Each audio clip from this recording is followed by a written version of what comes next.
We tend to think of wastewater treatment plants as, the ultimate cleanup crew for our water. Yeah, that's the idea. But here's a surprising twist.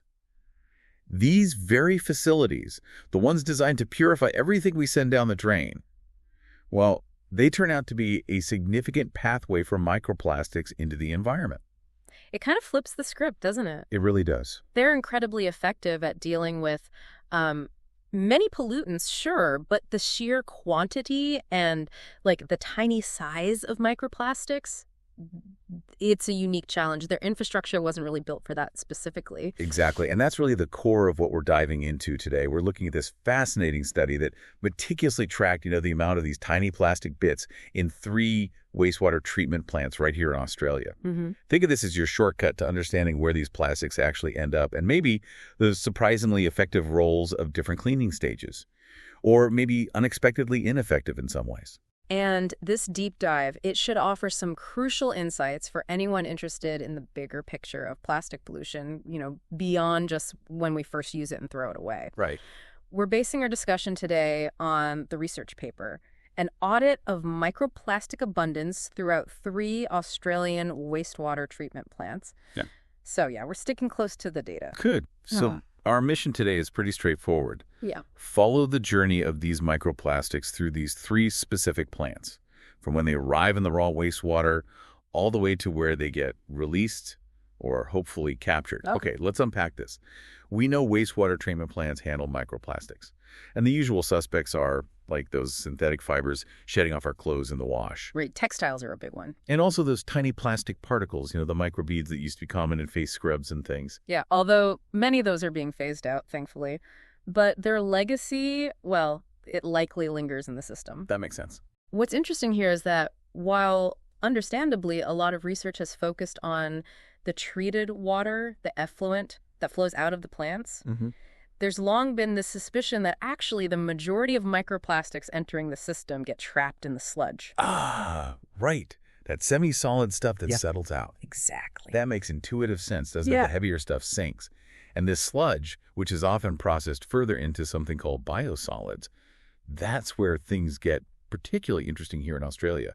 Apparently, a huge percentage, like 75% of these biosolids, are used in agriculture. Precisely. As a soil conditioner. Wow. Which, raises a pretty significant question.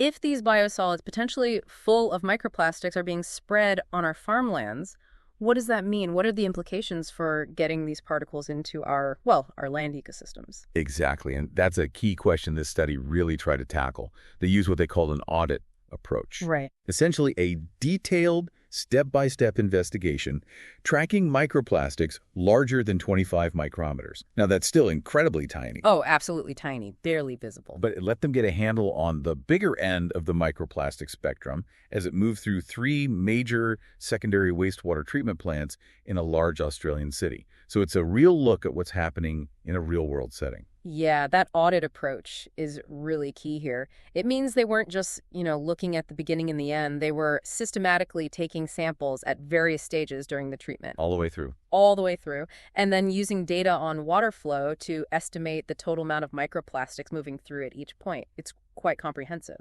So let's meet the main players here. Yeah. The 3 plants themselves.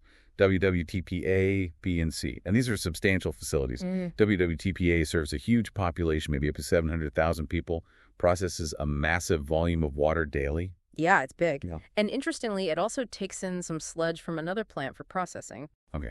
Then there's WWTPB, a bit smaller, treats a lot of water too, serving a mix of residential and commercial areas. And the study noted it gets a, quote, significant contribution from restaurants during the daytime.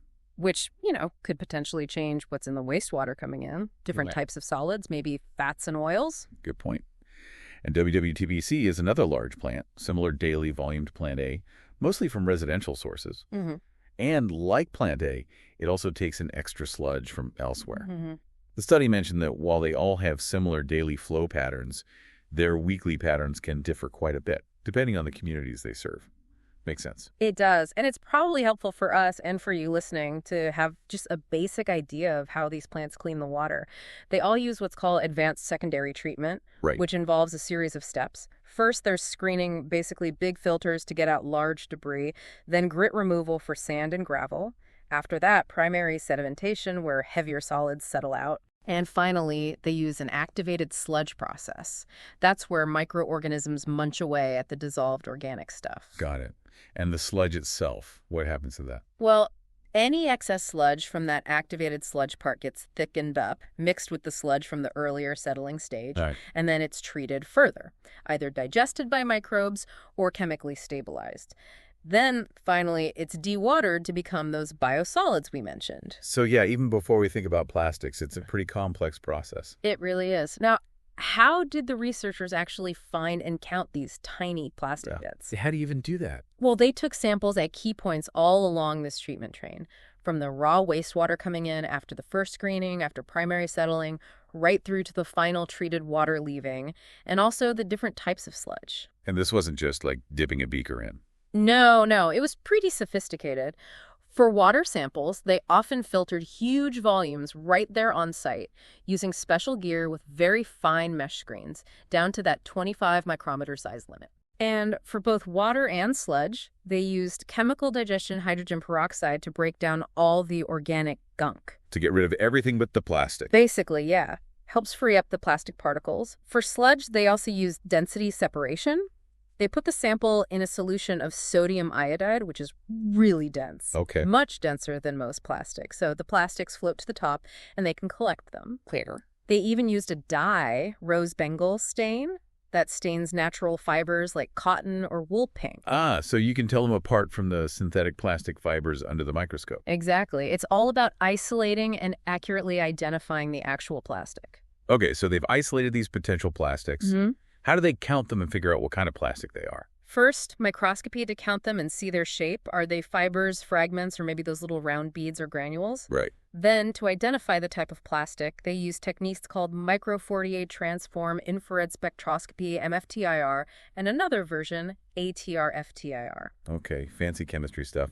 Yeah, essentially it analyzes the chemical fingerprint of each particle to say, okay, this is polyethylene, or this is PE, and so on. So after all that meticulous lab work, what did they find? What were the most common types and shapes of microplastics actually showing up? The biggest finding, really, was that fibers were by far the most common type in the wastewater. Lots and lots of fibers, followed by irregular fragments. And what about those microbeads, like from cosmetics? Surprisingly few. Very few spherical beads or granules were found. Okay. And the types of plastic, what polymers were dominant? It was a pretty consistent group across the plants. Polyethylene terephthalate, that's PET, drink bottles, lots of clothing. Right. Polyethylene, PE, plastic bags, containers. Polypropylene, PK packaging, textiles again. And nylon. Makes sense. And the fibers specifically were mostly PT and PP. That tracks with, clothing and general plastic waste. Mm-hmm. But you mentioned earlier that sometimes things look like plastic but aren't. That's a really important point, yes. When they took a closer look at many of the suspected fragments using that FTIR chemical analysis, a significant number turned out not to be plastic at all. They found things like castor oil derivatives, calcium stearate, even silica. Wow. It just highlights how crucial that chemical conformation step is. You can't just rely on looking through a microscope. Absolutely. Okay, so we know what they look like, what they're made of. Where were they finding the highest concentrations as the water moved through the plants? Unsurprisingly, the highest concentrations were in the raw influent, the untreated wastewater just coming into the plants. Makes sense. But there was a noticeable difference between the plants. WWTP A and B had higher concentrations than WWTC. And it's worth remembering, WWTP B was sampled during peak flow, which might have bumped its numbers up a bit. Okay, can you give us a ballpark? Like how many particles per liter are we talking about in that incoming water? Sure. For WWTP-A, it was around 92 particles per liter. WWTP-B had about 98 particles per liter. And WWTP-C was lower, around 55 particles per liter. Okay, so still a lot right from the get-go. What happened then as the water went through those first steps, the screening and the grit removal? Right. Here's where things get really interesting, maybe one of the most surprising findings. They saw a dramatic drop in microplastic concentration after just this first step. Really? After just the screens? Yes. For WWTP A and B, they calculated between 69% and 79% removal just from screening and grit removal. Wow. The concentrations dropped way down to about 19.6 particles per liter for WWTP-A and 30.3 for WWTP-B. They couldn't get a post-screening sample at Plant C, unfortunately. But still, 70–80% removal right at the start. That feels unexpectedly high for such a basic step. It does. It suggests those relatively simple screens are catching a lot more of these microplastics than maybe we assumed. Okay, so what about after the next stage, primary treatment, where the solids settle out? That led to a further reduction, yeah, though not quite as dramatic as that initial screening step. Overall, if you look from the raw influent all the way to after primary treatment, the removal was really high. 97.6% for Plant A, 90.2% for Plant B, and 80.4% for Plant C. Okay, so the system is working to get them out of the water column. What about the final effluent, the treated water going back out? By that point, the concentrations were very low. Across all three plants, it ranged from just 0.18 to 0.96 particles per liter. That sounds pretty good. Yeah, the total removal efficiency for the entire process looking at the water was over 98% for all three plants. Okay, over 98% removal from the water. That's impressive. But what about the sludge? We said that's where most of it was suspected to end up. Exactly. And as you'd expect, the concentrations of microplastics in the sludge increased as the treatment went on. It was effectively concentrating them. Right. The highest concentrations were found in the final biosolids, ranging from about 48.5 to 56.5 particles per gram of dry weight across the three plants, much more concentrated than in the water. And were the types of plastics in the sludge the same as in the water? PET, PE. Mostly, yes. PE was still dominant in the sludge, often making up a really high percentage. But there was one interesting little finding. Oh. At WWTPA, they found nylon fibers in the secondary and digested sludge, but they didn't find nylon in the water samples from that plant at the same time. Huh. Why would that be? Well, the researchers suggested it might be down to density. Nylon is a bit denser than some other common plastics, so maybe it's more likely to settle out quickly into the sludge rather than staying suspended in the water long enough to be captured in those water samples. Okay, that makes sense. It sinks faster. Potentially, yeah. So, okay, we have concentrations, particles per liter in water, particles per gram in sludge. But to really grasp the environmental impact, we need to think about the total amount, the load moving through daily, right? Exactly. That's the crucial next step in the audit. You combine the concentration data with the average daily flow rates, how much water or sludge is moving through per day. And that gives you the total particle count per day. Precisely.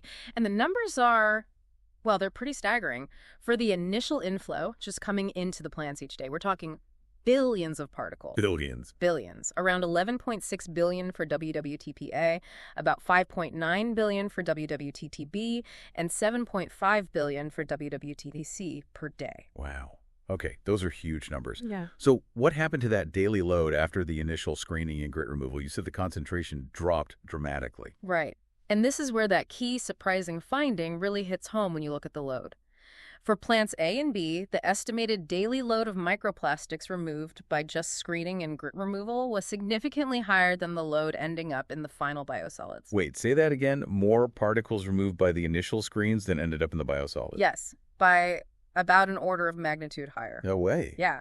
For WWTPA, they estimated roughly 2.5 billion particles per day were caught in the screenings and sent to landfill, compared to about 860 million per day ending up in the biosolids. For WWTPD, it was about 1.8 billion per day to landfill from screenings versus roughly 950 million per day in the biosolids. That's massive. So these basic upfront filters are taking out a larger total number of particles each day than the entire rest of the process concentrates into the sludge.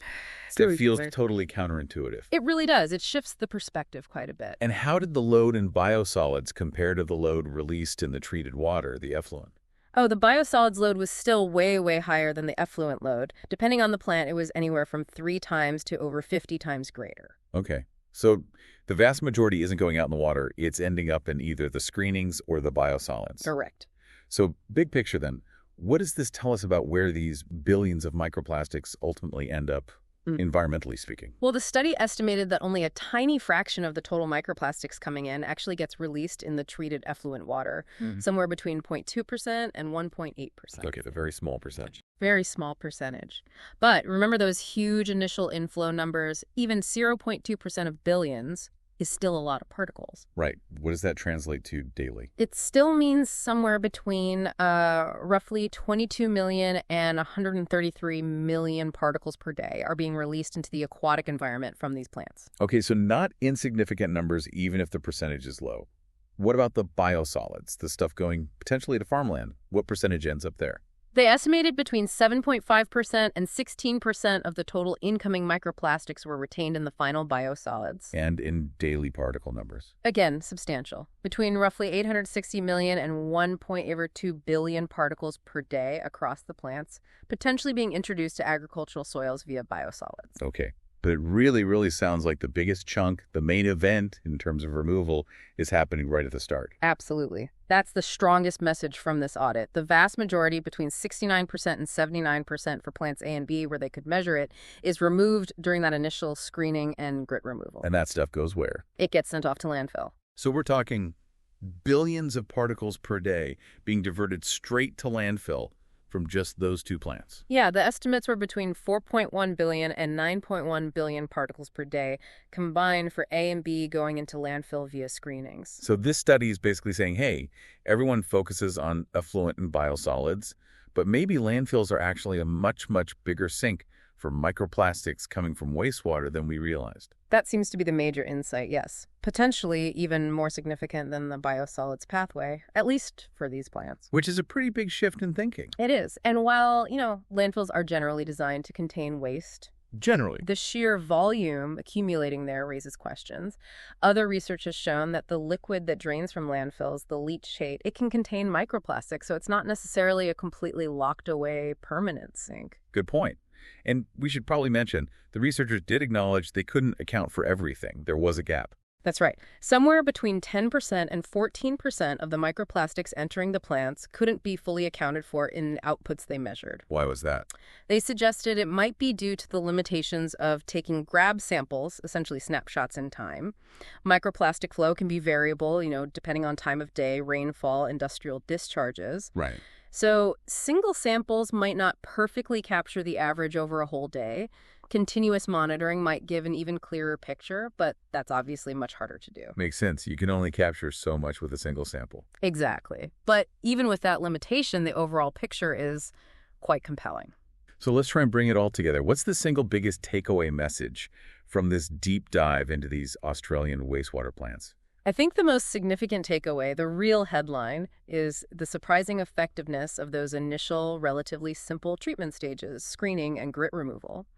They capture a huge proportion of the incoming microplastics. Right. And this means that landfills are receiving a massive quantity of these particles, suggesting they are a major, and maybe previously underestimated, repository for microplastics from our wastewater. And while only that tiny percentage gets out in the treated water, we still need to remember the actual number of particles that represents going into rivers or oceans daily is still pretty large. Absolutely. You can have high removal efficiency, but if the input number is astronomically high, the output can still be environmentally significant. Yeah.